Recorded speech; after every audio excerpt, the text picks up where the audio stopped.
ఆ, ఇక నుంచి ఈ ఇల్లు నాది. ఇల్లంతా నేనే అందంగా సర్దుకోవాలి.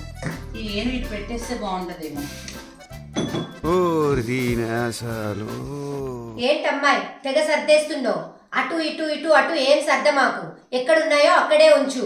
ఆ ఏనుగు అక్కడ ఉంటేనే బాగుంటది. ఏదెక్కడ పెట్టాలో నాకు తెలియదా ఏంటి? ఇన్ని రోజులు నేను సర్దుకోలేదా?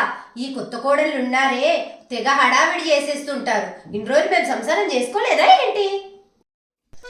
ఈ ఫ్రిడ్జ్ అంతా బాగా ఆర్గనైజ్ చేసుకోవాలి. ఖాళీ డబ్బాలు, అయిపోయిన కవర్లు అన్నీ ఉన్నట్టున్నాయి.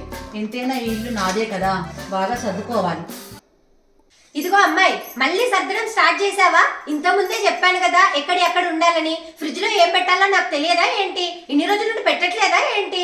ఎక్కడ ఏముండాలో నాకు తెలుసు. నువ్వేం నాకు కొత్తగా నేర్పించనక్కర్లేదు. ఏదో ఇల్లంతా నీదే అయిపోయినట్టు. అత్తయ్య ఇంకా ప్లాస్టిక్ డబ్బాలు వాడుతున్నట్టున్నారు.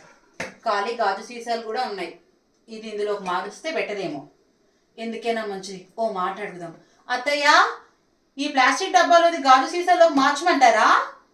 ఏంటమ్మా ప్లాస్టిక్ దాంట్లోకి మార్చడం, దీంట్లోకి మార్చడం, ఈ పనులు కూడా నేనే నేర్పించాలా? ఇంత మాత్రం కూడా నేర్పించలేదా మీ పుట్టింటి వాళ్ళు?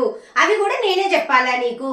ఇది నీళ్ళు అనుకోవాలమ్మా, నీళ్ళు అనుకొని సర్దుకోవాలి. అన్ని నేర్పించడం అంటే నా వల్ల కాదమ్మా. ఏంటో ఈ పిల్లలు పెళ్ళైన తర్వాత అత్తిల్లు కూడా సొంతిల్లు అనుకోరు, ఏం లేదు. ప్రతి ఒక్కటి చెప్పాలి వీళ్ళకు, ప్రతి ఒక్కటి నేర్పించాలి. అడిగితే అడిగానంటది, అడగకపోతే అడగలేదంటది. సర్దితే సర్దానంటది, సర్దకపోతే సర్దలేదంటది. ముందు అర్జెంటుగా ఈ అత్తయ్యని మార్చేయాలి. మావయ్యకు సంబంధం చూసేయాలి. Please like, share and subscribe to our channel. Click the bell icon to get all the notifications. Thank you.